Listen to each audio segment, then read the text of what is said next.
আমরা যেটাকে স্বাভাবিক অভিনয় বলি, সেটাও তো অনেক হ্যাঁ, কষ্টার্জিত। ছিল ঠিক, কিন্তু মনও ছিল না আমার। আমি ভাবতাম যে একটুখানি নামটাম হবে, হুম। একটা বিশাল কিছু ব্যাপার হয়ে যাবে, এটা এরকম কিছু বদলালো ভাবতাম। কবে?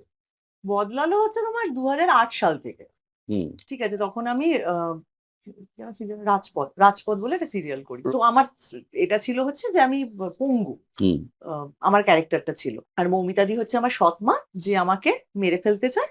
মেরে ফেলে পুরো আত্মসাৎ করতে চায় হুম। সম্পত্তি, এরকম একটা ব্যাপার। আর আমার বর বিয়ের দিনই মারা যায়। মানে হুম। আমার হচ্ছে এরকম একটা কপাল আরকি। তো প্রচুর কান্নাকাটি আর সারাক্ষণই আরকি একটা ভীষণ আরকি নায়িকা, কিন্তু ভীষণ আরকি একটা এরকম মনমরা হয়ে থাকে। আর হুইল চেয়ার তো। কোন হুম। রকমের কোন কিছু নেই আরকি। তার জীবনে কোন স্বাদ আহ্লাদ নেই। এরকম একটা ব্যাপার।